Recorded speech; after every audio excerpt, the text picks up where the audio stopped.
Subscribe to our channel by clicking the subscribe button. Click the bell button and enjoy the latest uploads from our channel. मामा को पहनाए? नहीं हादी, मुझे flowers अच्छे नहीं लगते। मामा को भी तो फ्लावर्स इतने अच्छे लगते थे। आप भी पहन के देखें, आपको भी बहुत अच्छे लगेंगे। अब तो वैसे भी आप मेरी मामा हैं।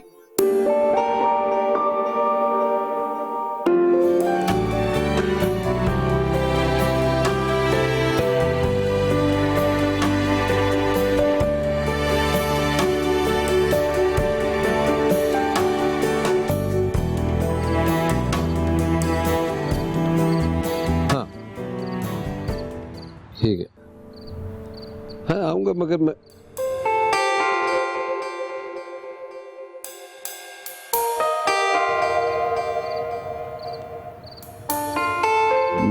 आपको थोड़ी देर में फोन करता हूँ।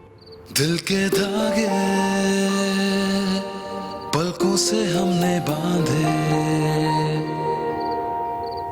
खुल ना जाए चले रिश्तों के कच्चे टाके। हुआ था एक बार प्यार का एतबार, खतरा खतरा गिरती हैं बूंदें जैसे धीरे धीरे, चलती हैं सांसें जैसे कोसा कोसा, लगता है क्यों आसमां खाली खाली, आंखों से जैसे कोई हौले हौले, मेरे दिल से ये पूछे कोरा कोरा, लगता है क्यों ये जहां।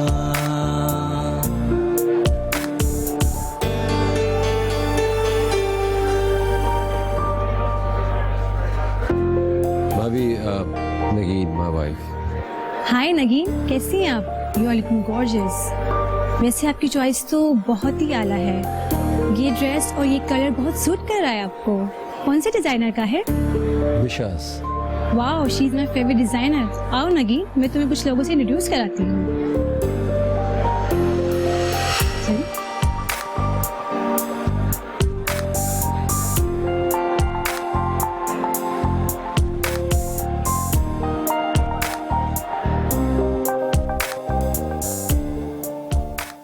वही हुआ जिसका डर था। हादी को घर पर छोड़कर नवाबजादी अपने मियां को लेकर सैर सपाटे करने गई हैं। क्या फर्क पड़ता है? नाज़नीन भी तो जुनैद के साथ घूमने फिरने अकेली जाया करती थी, और फिर घर में दो दो तीन तीन मुलाजिम हैं। तुम परेशान न हुआ करो। परेशान कैसे ना हूं? मुलाजमों पर इतना भरोसा नहीं करना चाहिए। और इस नगीन की बच्ची ने तो वहां जाते ही अपनी असलियत दिखा दी। ये तो मेरी गलती है जो आंखें बंद करके उस पर एतबार किया है मैंने। तुम हादी के अकेलेपन पे परेशान हो या उनके एक साथ बाहर जाने पर एतराज है तुम्हें? ये शादी मैंने उसकी आसाइशों और तफरीह के लिए नहीं करवाई थी। आप अभी और इसी वक्त उठे और मेरे साथ चले वहां। क्या पागलपन है? ये वक्त है जाने का। ठीक है, आपको फिक्र नहीं होगी, मुझे बहुत फिक्र है अपने नवासे की। मैं रोहाब से कहती हूँ वो मुझे वहां लेकर जाएगा। आप बैठ के अपनी किताबें ही पढ़ते रहिए। या अल्लाह, इस औरत को अक्ल दे।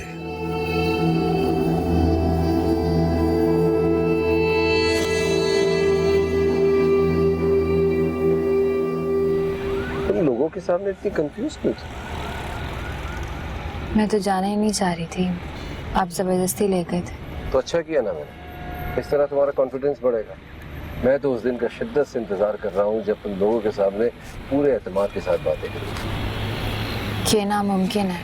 मैं इसको मुमकिन करके दिखाऊंगा। देखो, तुमने कभी इस किस्म की गैदरिंग्स में शिरकत नहीं की है, तो थोड़ा सा वक्त लगेगा, मगर नामुमकिन नहीं। मैं जैसी हूँ मैं वैसी रहूंगी।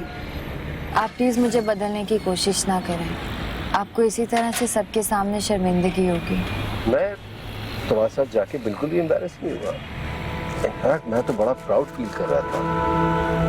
हर कोई हमारी तारीफ कर रहा था, और जो लड़कियां थी ना सारी बहुत जेलस हुए थे तुम्हें देख कर। हर कोई तुम्हारी खूबसूरती की तारीफ कर रहा था। तुम्हें पता आज तुम कितनी खूबसूरत लग रही थी।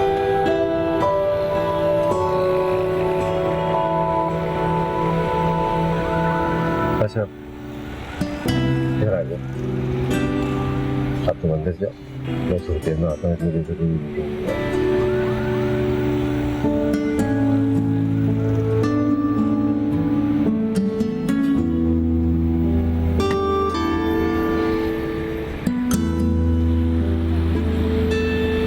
पता नहीं कहाँ रह गए दोनों। रात का 1 बज रहा है, ये कोई तरीका है?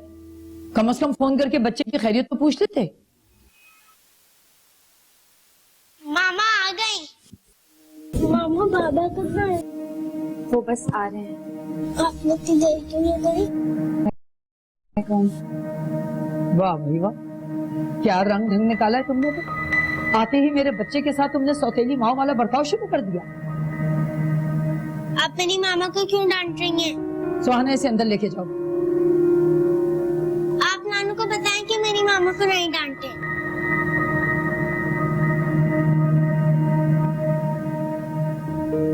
तुम इतनी जल्दी अपनी असलियत पर आ जाओगी, मैंने कभी सोचा भी नहीं था। आप गलत समझ रही हैं। मैंने जुनैद से कहा था कि हादी को साथ ले चलते हैं, मगर तुम जैसी खूबसूरत बीवी के होते हुए उसे किसी और चीज का होश ही कहाँ रहता होगा। ऐसे पूरी की पूरी बदल गई हो। क्या समझती हो, ये कीमती लिबास और जेवर पहनकर, ये लिपा पोती करके तुम मेरी नाज़नीन की बराबरी कर लोगी? भूल है तुम्हारी। जुनैद कल भी नाज़नीन को चाहता था, आज भी, और मरते दम तक नाज़नीन को ही चाहता रहेगा। ये कान खोल के सुन लो तुम। जिस मर्द के दिल में किसी और का नक्श हो, वहां तुम कोशिश करके भी अपना नक्श कभी नहीं देख पाओगी। मुझे नाजो आपी की जगह लेने का कोई शौक नहीं है। मैंने ये शादी सिर्फ मामू की इज्जत और उनकी वजह से की थी। आप बेफिक्र हैं, मैं आपकी बेटी की जगह कभी नहीं लूंगी। उसकी जगह लेने की कोशिश भी मत करना। अगर आइंदा तुमने हादी को अकेला छोड़ा कभी, तुम्हारे मियाँ को सारे करतूत बता दूंगी तुम्हारे। कौन से करतूत? मैंने किया क्या है? तुम्हारे इश्क की जो दास्तानें हैं ना, जरा देर नहीं लगाऊंगी तुम्हारे मियाँ को बताने में, समझी तुम? सुहाना, सुहाना,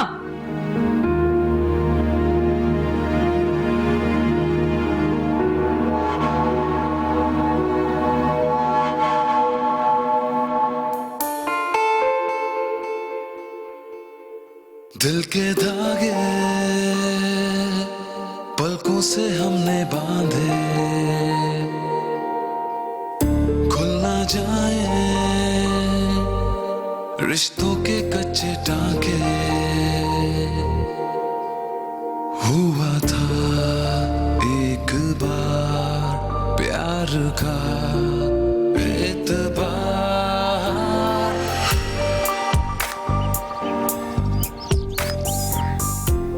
बेहद अफसोस की बात है, मेरे मना करने के बावजूद तुम वहां गई। आखिर क्यों? क्या जरूरत है उनके मामलात में मदाखलत करने की? नगीन जुनैद की बीवी, वो अपनी मर्जी से उसे जहां जी चाहे ले जा सकता है। तुम कौन होती है एतराज करने? मैं अगर उस लड़की पर नजर ना रखूं तो आपे से बाहर हो जाएगी। आज तो ऐसी खरी खरी सुनाकर आई हूँ, आइंदा हिम्मत नहीं करेगी हादी को अकेला छोड़ने की कभी। जुनैद तुम्हारी इन बातों को कभी बर्दाश्त नहीं करेगा। नगीन के साथ तुम्हारे नामुनासिब रवैये पे उसने पहले भी कई बार नाज़नीन से बात की थी। अब तो उसकी बीवी है, उसकी इज्जत है। अपनी हरकतों से बाज आ जाओ। ऐसा ना हो कि हमारा दामाद हमसे बदजन हो जाए। वो तो वैसे भी हमारे हाथ से निकल गया। उस चुड़ैल ने तो जाकर पता नहीं क्या जादू टोना किया कि उसका गुलाम बन गया है वो। और आज तो बड़ा नया कीमती जोड़ा पहनकर जुनैद के साथ किसी पार्टी में गई हैं। जुनैद ने नया मोबाइल भी लेकर दे दिया है उसको। ये तो अच्छी बात है। वो साहिब हैसियत है, अपनी मर्जी से, अपनी पसंद से अपनी बीवी को कीमती से कीमती तोहफा दे सकता है। और मुझे ये सुनकर खुशी हुई है कि वो उसे अपने साथ घुमाने भी ले जाता है। इस तरह हम दोनों में ज़हनी हमाहंगी बढ़ेगी। ज़हनी हमाहंगी? कहाँ वो और कहाँ जुनैद। अपनी औकात भूल गई है वहां जाकर। बस बस, हसद में आकर अपना जी जलाने से बेहतर है कि अपना दिल बड़ा करो। मेरा दिल बहुत बड़ा है साबिर साहब। अगर दिल बड़ा ना होता तो अपने करोड़पति दामाद के साथ आपकी यतीम भांजी को कभी ना ब्याहती। एक से एक लड़की तलाश करके दे सकती थी जुनैद को। तुमने ऐसा करके मुझ पर या नगीन की जात पर कोई एहसान नहीं किया। तुम्हें हादी के लिए एक सीधी सादी बेजबान ख्याल रखने वाली माँ चाहिए थी। सीधी सादी बेजबान, वहां जाकर बड़ी लंबी जबान हो गई है उसकी, रंग ढंगी बदल गए उसके। तो मैं तो सोच सोच के ये परेशान हो रही हूँ कि अगर उसकी अपनी औलाद हो गई तो क्या हो जाएगा? आप अच्छी तरह जानते हैं क्या होगा। अपनी औलाद के सामने पराई औलाद को कौन पूछता है, कौन ख्याल रखेगा उसका? क्यों ऐसी बेतुकी बातें सोचकर खुद को परेशान कर रही है? जब वक्त आएगा देखा जाएगा। मुझे नगीन पे पूरा भरोसा है। वो हादी में और अपनी औलाद में कोई फर्क महसूस नहीं करेगी।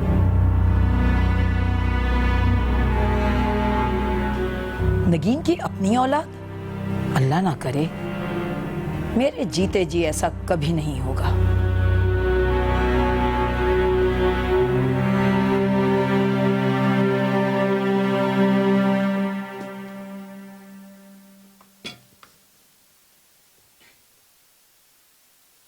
सुनो, मुझे तुमसे जरूरी बात करनी है। तरह की बैठो।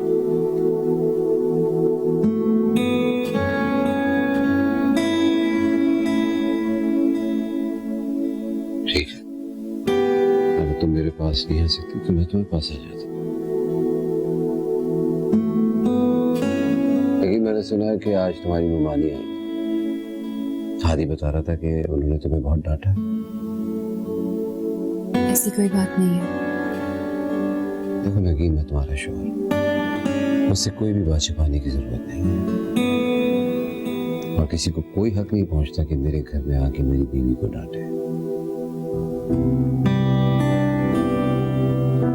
ये तुम्हारी ममानी का घर नहीं है, तुम्हारे शौहर का घर है। आपको मेरे बारे में फिक्रमंद होने की कोई जरूरत नहीं है। मैंने ये शादी हादी के लिए की है और हादी की वजह से ही रिश्ता कायम रखूंगी। आप प्लीज मेरे करीब आने और अपना हक जताने की कोशिश मत करें। तुम्हें कोई इंटरेस्ट नहीं मुझे? पता नहीं। पता नहीं? उस दिन तो तुम कुछ और कह रही थी, आज कुछ और कह रही हो। मुझे तो लगता है कि तुम कंफ्यूज हो। मैं कंफ्यूज नहीं हूँ। ठीक है, मैं जिंदगी की आखिरी सांस तक तुम्हारा इंतजार करूंगा, जब तक तुम मुझे एक्सेप्ट नहीं कर लेते। लेकिन क्यों? आप क्यों करेंगे मेरा इंतजार? और आपको हो क्या गया? आप किस किस्म की बातें कर रहे हैं आप? मेरी आंखों में देखो, तुम्हारे सारे सवालों का जवाब दीजिए। आपने मुझसे कहा था कि आप इस शादी से खुश नहीं हैं।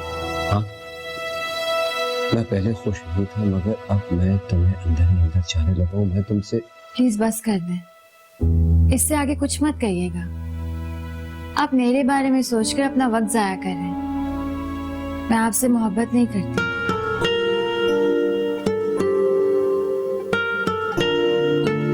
और ना ही कभी मोहब्बत करने का सोच सकती हूँ।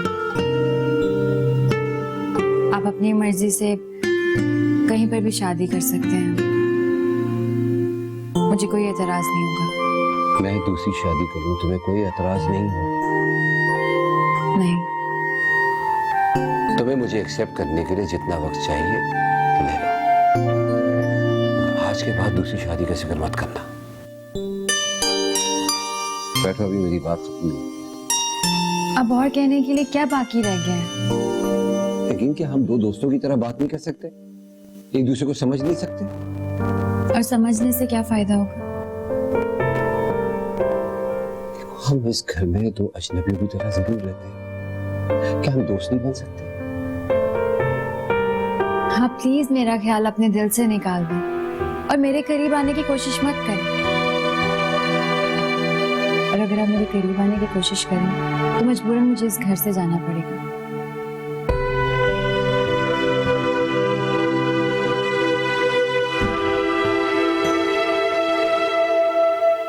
गलती तो हमसे हुई है, जो आंख बंद करके बिना सोचे समझे आपकी भांजी पे एतमाद किया। ये क्या कह रही हो बेटा? ऐसी क्या गलती हो गई नगीन से? पहले आप लोग मुझे ये बताएं, जब आपकी भांजी राजी नहीं थी शादी के लिए तो उसे क्यों मेरे शरीफ भाई के सर पे मुसल्लत किया?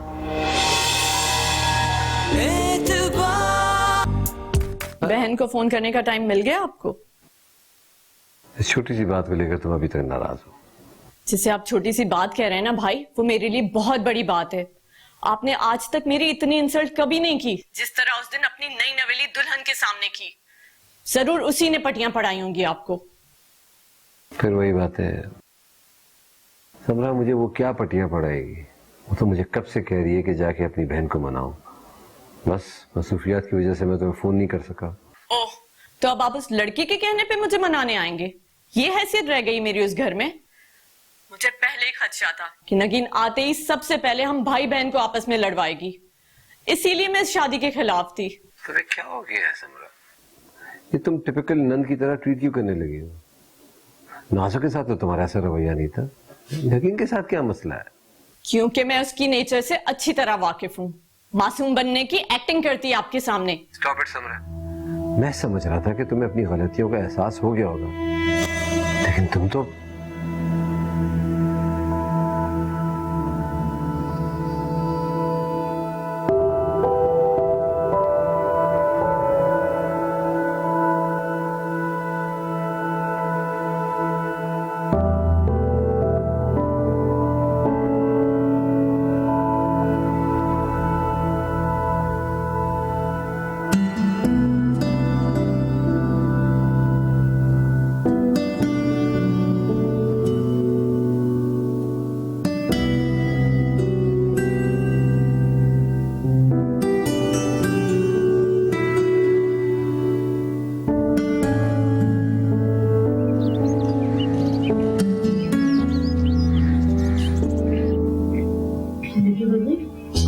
मैडम आई हैं आपसे मिलने के लिए। मायदा मिलने आई है? जाए जल्दी से उन्हें अंदर बुलाइए। मायदा, तुम यहाँ अचानक? जनाब, सरप्राइज अचानक ही दिया जाता है। तुम्हारा घर बहुत खूबसूरत है, तुम बहुत लकी हो। मैं तुम्हारे लिए बहुत खुश हूँ। और बताओ, जिंदगी कैसी गुजर रही है? सब बातें खड़े खड़े पूछ लोगी, बैठो तो सही। अब रुखसाना, जल्दी से जाकर मायदा के लिए अच्छी सी चाय बनाए और खाने का भी बंदोबस्त करें। खाना मैं फिर किसी और दिन खा लूंगी, मुझे सिर्फ चाय पिला दो। क्यों? इतने अरसे के बाद आई हूँ, खाना खाए बगैर तो बिल्कुल नहीं जाने दूंगी। इतनी मेहमान नवाज पहले तो नहीं थी तुम। हाँ भाई, इतना आलीशान घर जो मिल गया है, इतने सारे नौकर चाकर जो हैं, वरना मामू के घर तुमने कभी एक कप चाय का भी नहीं पूछा। खैर, मैं मजाक कर रही थी, तुम्हें बुरा तो नहीं लगा ना? पहले कभी तुम्हारी किसी बात का बुरा मनाया? नहीं, मुझे पता है। और बताओ, श्रींद भाई कैसे हैं? तुम उनके साथ खुश तो हो ना? वो ठीक है। तुम्हारी अंडरस्टैंडिंग उनके साथ डेवलप हुई कुछ? तुम बताओ, तुम्हारी यूनिवर्सिटी कैसी जा रही है? सेमेस्टर तो क्लियर हो गया ना? क्या बात है नगीन, तुम खुश नहीं लग रही मुझे। श्रींद भाई के रवैये तुम्हारे साथ ठीक तो है ना? मैंने कहा ना, सब सही है। तुम झूठ नहीं बोला करो नगीन, क्योंकि तुम्हें झूठ बोलना बिल्कुल नहीं आता। मुझे तुम बिल्कुल खुश नहीं लग रही हो। लगता है कि अहमद भाई को तुम अभी भी अपने दिल से नहीं निकाल पाई। मायदा प्लीज, अहमद का यहाँ जिक्र भी मत करो। किसी ने अगर उसका नाम सुन लिया तो?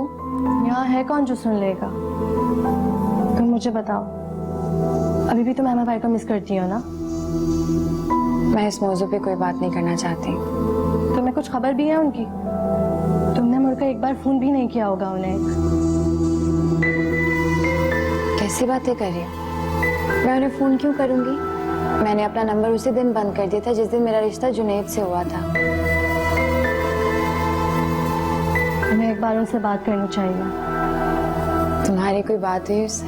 नहीं भाई, मैं तो उनकी कॉल रिसीव ही नहीं करती हूँ। जब से तुम्हारी शादी हुई है, मैंने सोचा मैं उनके दुखड़े क्यों सुनूं।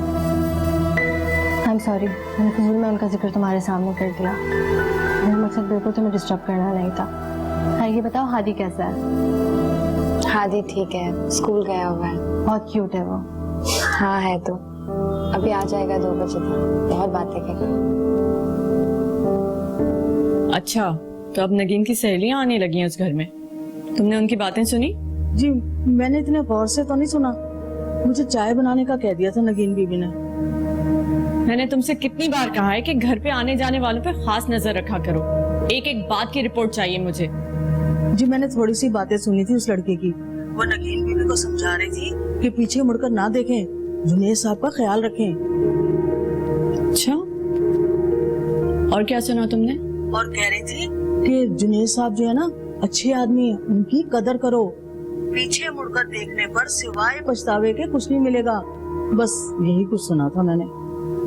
अच्छा ठीक है, आइंदा ये लड़की आए तो जरा ध्यान से इसकी बातें सुनना। ठीक है बीबी। पीछे मुड़कर देखने से सिवाय पछतावे के और कुछ नहीं मिलेगा। क्या मतलब हो सकता है इस बात का? कहीं नगीन का किसी लड़के से कोई चक्कर वक्कर ना हो।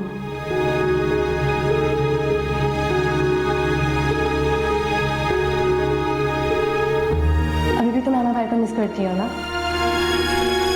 तुम्हें कुछ खबर दी है उनकी? तुमने मुड़कर एक बार फोन भी नहीं किया होगा उन्हें।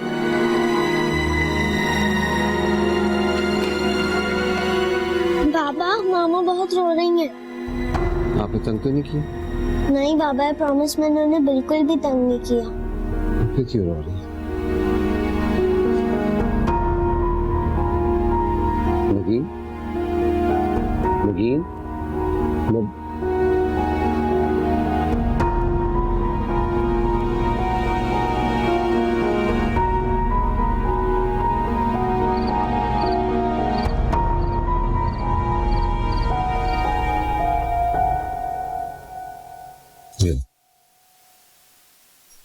मामा आपके लिए फ्रेश फ्लावर्स।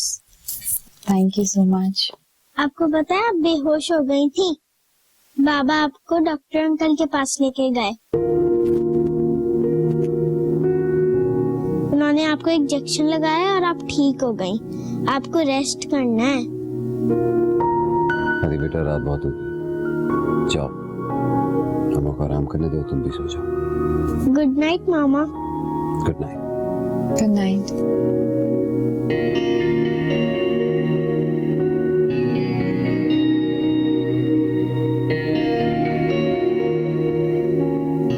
तुम्हारा बुखार उतर गया। डॉक्टर कह रहे थे कि तुम्हें किसी बात से बहुत ज्यादा स्ट्रेस हुआ हुआ है।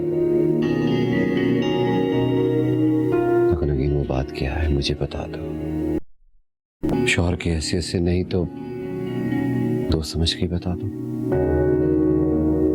मेरी सब परेशानियों की वजह आप है। ना आप शादी के लिए हामी भरते, ना हमारी शादी होती, और ना ही हम एक दूसरे को बर्दाश्त कर रहे होते। इतनी नफरत करती हूँ मुझसे। चलो इस नफरत की वजह भी बता दो। आप प्लीज मेरे करीब आने की या मुझसे बेतकल्लुफ होने की कोशिश मत कीजिए। आपको सिवाय मायूसी के कुछ हासिल नहीं होगा। ना मायूस तो बहुत हुआ हूं मैं, तुम्हारे रवैये से, तुम्हारी बातों से। तुमसे ऐसी हिमाकत, ऐसी बेवकूफी की तवक्को नहीं थी मुझे। हाँ ये सच है कि मैं तुम्हें पसंद करने लगा, लेकिन तुम्हारी तवज्जो पाने के लिए या जबरदस्ती तुमसे मोहब्बत करने के लिए नहीं। इस तरह के बेबुनियाद इल्जाम लगाकर तुम सरासर मुझ पर ज्यादती कर रही हो। मैं तो तुम्हें पहले ही आजाद कर देना चाहता था इस रिश्ते से, तुमने मना कर दिया। मैं अभी भी तुमको तलाक दे सकता हूँ अगर तुम चाहो तो। नहीं, आप प्लीज मुझे थोड़ा वक्त दे दीजिए।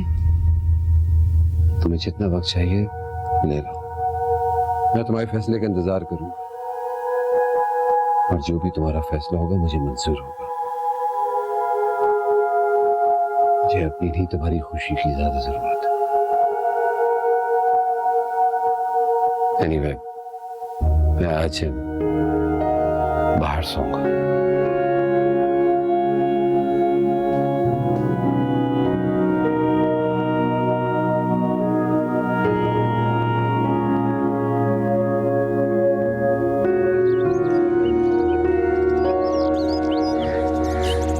फाखरा बेगम, कुछ चाय वगैरह का इंतजाम करो। समरा बहुत दिनों के बाद हमारे पास आई है। अरे नहीं अंकल, इस तकल्लुफ की कोई जरूरत नहीं। मैं यहाँ आपसे एक बहुत जरूरी बात करने आई हूँ। उम्मीद करती हूँ कि आप मेरी बात का गलत मतलब नहीं निकालेंगे और इस बात का जिक्र जुनैद भाई से बिल्कुल नहीं करेंगे। हाँ कहो बेटा, क्या बात है? दरअसल बात नगीन और जुनैद भाई से मुताल्लिक है। क्या बात है? कहीं हमारी बच्ची से कोई गलती तो नहीं हो गई? गलती तो हमसे हुई है, जो आंख बंद करके बिना सोचे समझे आपकी भांजी पे एतमाद किया। ये क्या कह रही हो बेटा? ऐसी क्या गलती हो गई नगीन से? पहले आप लोग मुझे ये बताएं, जब आपकी भांजी राजी नहीं थी इस शादी के लिए तो उसे क्यों मेरे शरीफ भाई के सर पे मुसल्लत किया? अजब खुदा का, ऐसी खुदसर और बदतमीज लड़की मैंने अपनी जिंदगी में नहीं देखी। आंटी, मुझे शिकायत आपसे नहीं है बल्कि अंकल से। आफ्टर ऑल भांजी भी तो इन्हीं की है। आपकी तरबियत में मुझे कोई शक नहीं है। नाज़नीन की तरबियत भी तो आप ही ने की थी। पिछले 10 सालों में नाज़नीन भाभी से ना कभी मुझे शिकायत हुई ना मेरे भाई को। मगर माफ कीजिएगा अंकल, नगीन की तरबियत पे आपने जरा भी तवज्जो नहीं दी। इसी बात का मुझे खदशा था कि ये लड़की वहां जाकर कोई ना कोई गुल खिलाएगी। तुम खामोश रहो, मुझे पूरी बात सुनने दो इसकी। बोलो बेटा, क्या गलती हो गई नगीन से? बस अंकल, अब बताते हुए कुछ मुनासिब तो नहीं लग रहा, मगर तुम बिला झिझक कहो जो कहना है तुम्हें। ऐसी लगाम खींच के रखूंगी कभी आइंदा गलती करने की हिम्मत नहीं करेगी। वो जुनैद भाई की बिल्कुल भी इज्जत नहीं करती, ना उनसे बात करती है ना उनका कोई काम करती है। एक ही छत के नीचे दोनों अजनबियों की तरह रह रहे हैं। घर के सारे मुलाजमों को इस बात का इल्म है। जबरदस्ती की शादियों का यही अंजाम होता है। आप लोगों ने बहुत बड़ा धोखा दिया है हमें। जब मैंने उसे समझाने की कोशिश की तो भाई से शिकायत की मेरे एक भाई को मुझसे ही बदगुमान किया। आपको पता है, भाई ने पिछले 1 महीने से पलटकर मेरी खबर तक नहीं ली।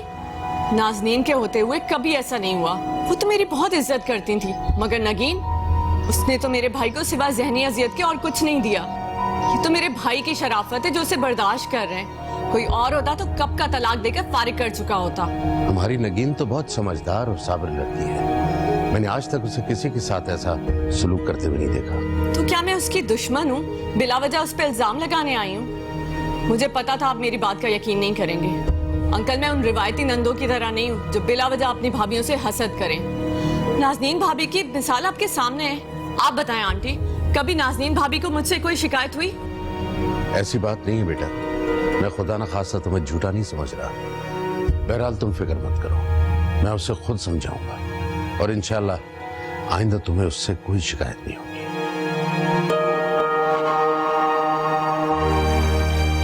मैं वाकई तुमसे सच्ची मोहब्बत करने लगा। मुझे आपकी समझ ही नहीं आ रही। यहाँ खड़े आप मुझसे मोहब्बत के दावे करें और दूसरी तरफ मुमानी जान को मेरी शिकायतें लगाते हैं।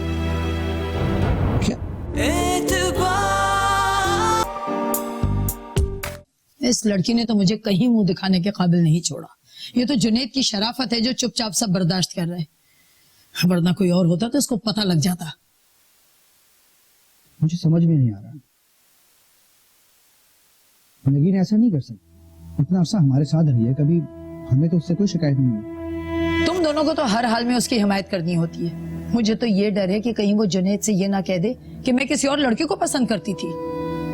क्या हो गया नहीं? ऐसी हिमाकत नहीं कर सकती नगीन। अरे ये लड़की भरोसे के लायक नहीं है। गलती तुम्हारी भी है।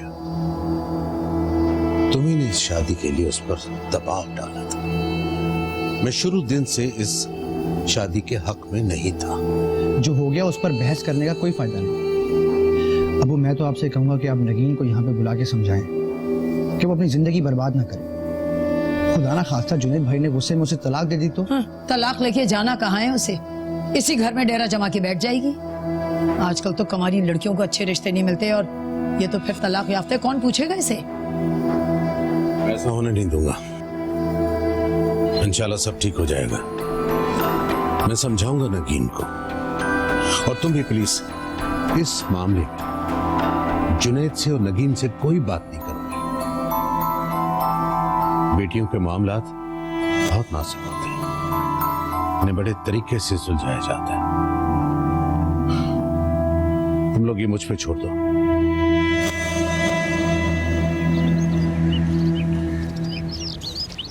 बेटे, मुझे तुमसे ये तवक्को नहीं थी। मैं तो बड़ी खुशफहमी में था कि तुम दोनों खुश हो एक दूसरे के साथ, तुम दोनों के दरमियान सब ठीक है। मगर मुझे ये पता नहीं था कि मामलात इस हद तक जा पहुंचेंगे जहां कल खुदा ना खास्ता बात तलाक तक जा पहुंचेगी। आपको ये सब कुछ किसने बताया? ये सब छोड़ दो तुम। मुझे ये बताओ कि तुम्हारा शौहर और तुम्हारी नंद तुमसे नाखुश हो? मुझे बहुत शिकायत मिल रही तुम्हें। देखो बेटा, मैं जानता हूं कि तुम इस शादी से खुश नहीं थी, मगर बाद में तुम खुद ही राजी हो गई थी। हमने तुम पर किसी किस्म का कोई दबाव नहीं डाला था। मैंने आप लोगों को कभी कोई इल्जाम नहीं दिया। अब ये बहस छोड़ो और मेरी बात गौर से सुनो। अक्लमंदी का तकाजा यही है कि अपने माजी के ख्वाबों से निकलकर अपने शौहर के साथ खुश होकर रहो। इसी में तुम्हारा भला है बेटा। मैं क्या करूं मामू, मैं बहुत कोशिश करती हूँ लेकिन मुझसे नहीं होता। मैंने हमेशा उन्हें नाज़ो आपी के शौहर की हैसियत से देखा है। बच्चों जैसी बातें मत करो। जुनेद अब तुम्हारा शौहर है, तुम्हें हर हाल में इस रिश्ते का एहतराम करना है, इसे कबूल करना है। देखो बेटा, अल्लाह हमें वही कुछ देता है जो हमारे हक में बेहतर होता है, और अल्लाह के साथ भी अपना यकीन मजबूत रखो। तुम्हारी सबसे बड़ी गलती यह है कि तुमने जुनेद को कभी समझने की कोशिश ही नहीं की। जब उसे समझ जाओगी तो तुम्हारे सारे खर्चात दूर हो जाएंगे। मुझे लगता है कि मैंने ये शादी करके गलती की है। मैंने जल्दबाजी में हाँ कर दी थी।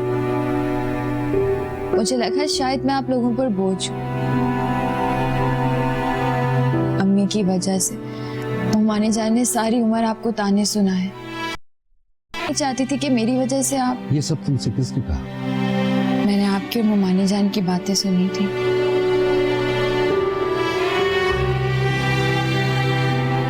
ज़किया मेरी बहन, उससे गलतियां जरूर हुई, लेकिन इसका यह मतलब नहीं कि उसकी गलतियों की सजा मैं उसकी औलाद को दूं। बस इसीलिए मैंने तुम्हारी परवरिश की जिम्मेदारी अपने से ली और अपनी औलाद की तरह तुम्हारा ख्याल रखा। बेटे, मैं मानता हूं कि तुम्हारी मोमानी ने तुम्हारे साथ बहुत ज्यादती की, लेकिन यह भी जानता हूं कि तुम्हारा ज़र्फ बहुत बड़ा है। तुम उन्हें माफ कर दोगे। बेटे, अब जब तुमने हम पर इतना बड़ा एहसान कर ही दिया है तो अपने फैसले पे कायम रहो बेटा। मैं अपने फैसले पर कायम हूँ मामू। मैं उन्हें छोड़ना नहीं चाहती, लेकिन मेरे लिए इस रिश्ते को कबूल करना बहुत मुश्किल है। बेटे, घर बसाना मुश्किल जरूर होता है, लेकिन उजाड़ना मुश्किल नहीं होता। मैं चाहता हूं जिंदगी भर तुम अपने घर में आबाद रहो, बसी रहो। अब कोशिश करना कि आइंदा मुझे तुम्हारी कोई शिकायत न मिले।